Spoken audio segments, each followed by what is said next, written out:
क्या आप भी तीर्थ स्थानों पर जाते रहते हैं और वहाँ के दुकानदारों, वहाँ के ट्रेवल्स वालों, वहाँ के मंदिर के पुजारियों अथवा किसी दरगाह के मौलवियों द्वारा स्वयं को ठगा महसूस किया है? तो ये वीडियो आपके लिए ही है। मैं विपिन कुमार शिवहरे सच का राही आज इसी विषय पर चर्चा करने आया हूँ। साथियों, ऐसे ठगों से कैसे बचा जाए, इस विषय पर चर्चा करते हैं। साथियों, आपने देखा होगा कि श्रद्धावान व्यक्ति जब भी अपने नाते रिश्तेदारों के साथ, अपने सगे संबंधियों के साथ, अपने इष्ट मित्रों के साथ किसी धार्मिक स्थान पर, किसी तीर्थ स्थान पर, किसी फेमस मंदिर अथवा फेमस धार्मिक स्थान जैसे अजमेर शरीफ, दरगाह आदि जाता है, तो बड़े ही अफसोस के साथ मुझे कहना पड़ रहा है, मैं मजबूर हुआ हूँ कि ऐसे आस्थावान मित्रों को, रिश्तेदारों को वहाँ के पुजारी, वहाँ के मौलवी, वहाँ के आसपास के दुकानदार श्रद्धावान को श्रद्धावान नहीं समझकर उसको मुर्गा या बकरा समझते हैं कि बस ये हमारे चंगुल में फंसे और हम इसकी जेब काट लें। बस जैसे उसके पास तो हराम का पैसा है, वो तो जैसे लुटने ही आया है, वो भगवान के दर्शन करने, अपनी आस्था का प्रदर्शन करने नहीं आया, आप ही लोगों की सेवा करने आया है। उसकी मेहनत का पूरा धन आप तो बस लूट लो। ऐसे दुकानदारों को, ऐसे मौलवियों, ऐसे पुजारियों को शर्म आनी चाहिए कि आस्थावान धार्मिक व्यक्ति, उसकी आस्था, उसके भोलेपन, उसके संस्कारों का आप नाजायज फायदा उठाते हैं, जो कि निंदनीय है, घृणित कार्य है। ये काम बंद होने चाहिए। शासन प्रशासन को भी इस तरफ ध्यान देना चाहिए। प्रसिद्ध मंदिर, प्रसिद्ध धार्मिक स्थलों के आसपास जो दुकानदार हैं, वो MRP से ज़्यादा माल तो नहीं बेच रहे। शासन प्रशासन को ध्यान देना चाहिए, हम लोगों को भी जागरूक होना चाहिए। कहीं वहाँ के रिक्शे वाले, ऑटो वाले, आसपास के होटल वाले, ढाबे वाले श्रद्धालुओं की श्रद्धा का फायदा उठाते हुए, उनकी आस्था का फायदा उठाते हुए कहीं उन्हें ब्लैकमेल तो नहीं कर रहे। मैंने स्वयं देखा है, स्वयं महसूस किया है। मैं कई धार्मिक स्थलों पर जाता रहता हूँ और क्योंकि मैं धार्मिक हूँ, ऐसे ही सभी लोग धार्मिक जो होते हैं वो तीर्थ स्थानों पर जाते रहते हैं, क्योंकि हम धार्मिक लोग हैं, आस्थावान लोग हैं, श्रद्धालु हैं। हम धर्म को नहीं छोड़ सकते, अपने कर्म को नहीं छोड़ सकते। हम अपनी मेहनत की कमाई को, चंद रुपयों को, 1-1 रुपए, 2-2 रुपए, 10-10 रुपए करके जोड़ते हैं। साल भर में 6 महीने में जब धन इकट्ठा कर पाते हैं मुश्किल से, तब जाकर के हम समय निकालते हैं अपने नाते रिश्तेदारों के साथ, इष्ट मित्रों के साथ, रिश्तेदारों के संग जब हम जाते हैं, तो होता क्या है कि हमारी आस्था का फायदा उठाया जाता है। हमें 10 रुपए की चीज 20 रुपए की दे दी जाती है, 20 रुपए की चीज 40-50 रुपए में टिका दी जाती है। मैंने स्वयं देखा है, मैं ऐसे ही किसी पर इल्जाम नहीं लगा रहा। मैं मजबूर हुआ हूँ ये वीडियो बनाने के लिए, जब मैंने देखा, चाहे हम प्रसिद्ध शिरडी वाले साईं बाबा के मंदिर चले जाएं, वहाँ के आसपास के दुकानदारों की बात कर रहा हूँ, चाहे हम वैष्णो देवी चले जाएं, वहाँ के खच्चर वाले, पिट्ठू, इन लोगों की मोनोपोली आस्थावान लोगों को ठगती है। मैंने स्वयं को ठगा हुआ महसूस किया है। मैं स्वयं भी ठगा जा चुका हूँ इन लोगों की मोनोपोली के द्वारा। मैंने रघुनाथ मंदिर जाकर के दर्शन किए मेरे मित्र के संग, वहाँ भी मेरे मित्र को ठग लिया गया। आपको हंसी भी आएगी, आपको किस्सा बताऊं। एक बार मेरा दोस्त जब रघुनाथ मंदिर में अंदर घुसा, तो वहाँ के पुजारी ने क्या किया, उसको जबरदस्ती झुकने के लिए मजबूर करा और उसकी पीठ पर जोर से थप्पी मार दी। जो उसकी जेब के ऊपर जो नोट रखे थे, वो नोट वहाँ पे परात रखे होते हैं पुजारी लोग, उसमें पहले से कुछ धन होता है, सिक्के होते हैं, नोट होते हैं, उसमें वो धन गिर गया, पैसे गिर गए। अब उससे कहा गया कि अब पाप पड़ेगा, वापस नहीं ले सकते, ये तो भगवान ने स्वीकार किए हैं। तो कैसी कैसी तरकीबें श्रद्धालुओं को ठगने के लिए ये पुजारी लोग निकालते हैं, क्योंकि गलत है। शासन प्रशासन को भी ध्यान देना चाहिए। भैया, हम लोग अपनी श्रद्धा का प्रदर्शन करने के लिए, अपने आस्था को प्रकट करने के लिए, भगवान के दर्शन करने के लिए, कुछ मन्नत मांगने के लिए गए हैं, हम लुटने के लिए नहीं गए हैं। और अगर हमें दान करना है तो हम अपनी स्वेच्छा से करेंगे। वहाँ पर दान पेटियाँ रखी होती हैं, हम उसमें करने ही तो आए हैं दान, लेकिन जितनी हमारी श्रद्धा होगी उतने ही तो करेंगे। उससे ज़्यादा आप क्यों हमें करने के लिए मजबूर करते हैं, किसी न किसी बहाने से, किसी न किसी माध्यम से। अगर हम 10 रुपए दे देते हैं तो फिर 20 रुपए की डिमांड और रख दी जाती है, जो कि गलत है। शासन प्रशासन को ध्यान देना चाहिए, किसी भी श्रद्धालु के संग इस तरह की ब्लैकमेलिंग, इस तरह की ठगी नहीं होना चाहिए, आस्था का दुरुपयोग नहीं होना चाहिए।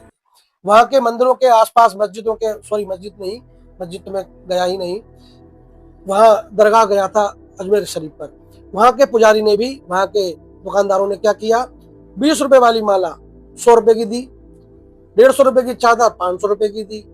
ये सब क्या है, जबकि हमारी हैसियत नहीं थी, लेकिन सब दुकानदार घेर लेते हैं, आइए आइए। कुछ सामान रखने के बहाने, मजबूरी में सामान तो रखना होता है किसी न किसी दुकानदार के पास, बस वो उसका फायदा उठा लेते हैं और जो सामान 150 में आ सकता था, उस सामान को 500 600 700 रुपए तक पहुंचा देते हैं। वो ये नहीं सोचते कि कैसे कैसे ये हो सकता है उधार लेकर के आया हो सकता है मजबूरी में आया हो मन्नत के लिए, इसकी कोई समस्या हो। उस श्रद्धावान व्यक्ति को श्रद्धालु ना समझ के धार्मिक स्थानों पर, जहां पर पुण्य कमाने के लिए हम बैठे हैं, वहां पर हम उल्टा पाप कमा लेते हैं। ऐसे लोग ये परवाह नहीं करते कि परमपिता परमात्मा ईश्वर 2000 नेत्रों से देख रहा है। उस स्थान पर जो देवता है, जो ईश्वर है, जो भी है, वो क्या देख नहीं रहा कि मेरे दरबार में इस तरह की ठगी चल रही है। तो आप ऐसे स्थानों पर पुण्य की जगह पाप कमा रहे हो, ये तो गलत है। क्योंकि अगर हम पाप धोने के लिए धार्मिक स्थानों पर जाते हैं और उन्हीं धार्मिक स्थानों पर अगर हम पाप कमा लेंगे, तो वो पाप कहाँ धुलेंगे? वो पाप तो सीधे यमराज के यहाँ ही धुलेंगे। सावधान कर देना चाहता हूँ, ऐसी ठगियाँ बंद हो, हम लोग भी जागरूक बने। जब भी तीर्थ स्थानों पर निकलें, सोच समझ के निकलें। पहले से अगर हमारे पास कॉन्टेक्ट नंबर हो तो हम होटल वाले, ढाबे वाले जो भी हैं, वहाँ के लोकल ट्रेवल्स वाले जो हमें आसपास का एरिया घुमाते हैं, गाइड, इन सबसे संपर्क कर लें और रेट तय कर लें, कीमतें तय कर लें। किसी ढाबे में जा खाने के लिए बैठे तो पहले से भाव तय कर लें। बिल्कुल ना शर्माएं, क्योंकि हमारा पैसा मेहनत का पैसा है, आराम का नहीं है। वहाँ का खाना चाहो तो टेस्ट भी कर लें पहले, थोड़ा सा भैया टेस्ट करा दो। पता चला कि 150 रुपए की थाली परोस दी और खाना बेस्वाद निकला, हम अपने आप को ठगा महसूस कर चुके हैं कई बार। बोर्ड लगा देते हैं कि 100 रुपए में भरपेट खाना, लेकिन जब अंदर जाते हैं तो फिर कौन लौटे, 150 रुपए में भी दे देते हैं और कहते कुछ है करते कुछ है। बोर्ड पे कुछ लिखा है, अंदर कुछ और बात होती है। ऐसे धार्मिक स्थानों पर ये चीज़ें मैंने देखी, इसलिए मजबूर हुआ हूँ इसको, इस बात को उजागर करने के लिए। हम श्रद्धावान हैं, भगवान से मन्नत मांगने के लिए आते हैं कि मनोकामना पूर्ण हो, हमारे कष्टों से हमें छुटकारा मिले। ऐसा नहीं, और होता क्या है कि उल्टा हम कर्ज लेकर के तो आए हैं और सारा पैसा दुकानदार, होटल वाले, ढाबे वाले, ट्रेवल्स वाले हमसे लूट लेते हैं, हमारी जेब काट लेते हैं। ये सब बंद होना चाहिए, सरकार को ध्यान देना चाहिए। एमआरपी से ज़्यादा कोई सामान ना बिके, और एमआरपी जो मनमाने ढंग से कोई भी छाप रहा है, मनमाने ढंग से एमआरपी लगातार बढ़ रही है, उस पर सरकार का ध्यान नहीं है। सरकार को ध्यान देना चाहिए, मनमानी एमआरपी छाप कर लोगों को ना ठगा जाए। धार्मिक स्थानों पर चाय की कीमत अगर हमारे शहर में 10 रुपये, 15 रुपये, 20 रुपये है, तो धार्मिक स्थानों पर आज 30 रुपये की है। कुल्हड़ में ले ली तो 10 रुपये और बढ़ जाएंगे। जो दही की लस्सी हमारे यहाँ पे 10, 15, 20 रुपये में भी मिल जाती है, 30 में भी मिल जाती है, वो लस्सी 80 रुपये तक, 70 रुपये तक बेची जा रही है। भैया ऐसे स्थानों पर तो पुण्य कमाने के लिए हम लोग आते हैं, और आप उल्टा उन पुण्य कमाने की जगह आप उल्टा पाप कमा रहे हो, लोगों को ठग रहे हो, श्रद्धालु को श्रद्धालु ना समझ करके अपना शिकार समझ रहे हो, और तय करने के बाद भी आप अपनी बात से बदल रहे हो। ये भी मैंने देखा है, 50 रुपए की बात हुई और 70 रुपए काट लिए गए, क्योंकि वो समझ जाते हैं, वो देख लेते हैं कि व्यक्ति पढ़ा लिखा लग रहा है, श्रद्धावान लग रहा है, आस्थावान लग रहा है, 4 नाते रिश्तेदार साथ में है, बहन बेटियां साथ में है, कौन उलझेगा, कौन लड़ेगा। तो इस तरह से मजबूरी का फायदा उठा लिया जाता है, जो कि निंदनीय है, बंद होना चाहिए। आप सभी जागरूक बने और बिल्कुल बेझिझक होकर मोलभाव किया करें। भैया ये चीज इतने में दे रहे हो तो दो, नहीं तो हम तो, हमारी श्रद्धा जितनी होगी उतना ही करेंगे, जितना हमें दान करना है उतना ही करेंगे। आप जबरदस्ती फोर्स ना करें कि आपके नाम से चादर चढ़ाई जाएगी, आपके नाम से भंडारा किया जाएगा। तो सावधान करना मेरा काम है, मैं सच का राही हूँ, सच प्रस्तुत करना चाहता हूँ, सच प्रस्तुत कर रहा हूँ। अगर आप भी मेरे साथ हैं, आप भी चाहते हैं कि मंदिरों पर, धार्मिक स्थानों पर, दरगाहों पर इस तरह की ठगी, इस तरह की लूट बंद हो, तो कमेंट में लिख दीजिए कि हम आपके साथ हैं, और इस वीडियो को जन जन तक पहुंचा दीजिए, जिससे कि और लोग सावधान हो, जागरूक हो और अपने आप को ठगने से बचा सकें। क्योंकि हम धार्मिक लोग हैं, अपने धर्म को तो छोड़ नहीं सकते।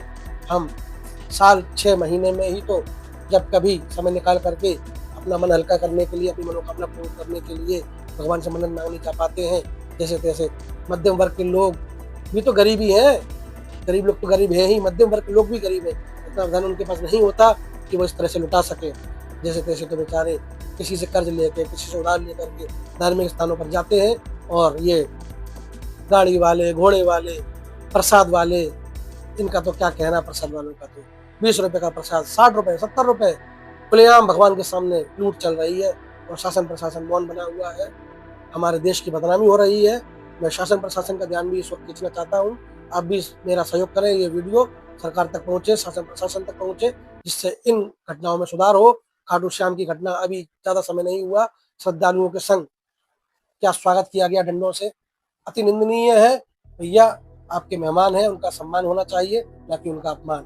इस तरह से आप भी धार्मिक स्थलों पर बैठे हैं, कुछ पुण्य कमाओ, धंधा करो, अच्छी बात है, अपना परिवार पालो, अच्छी बात है, लेकिन लोगों को ठगो मत। 10 रुपए की चीज 15 में चल जाएगी, 20-30 रुपए ज्यादा हो जाते हैं। इस तरह का लालच बंद किया जाए। कुछ बातें शेष रह गई होगी तो आगे अन्य वीडियो में प्रस्तुत कर दूंगा। धन्यवाद। जय माता दी। भूल चूक क्षमा चाहता हूँ।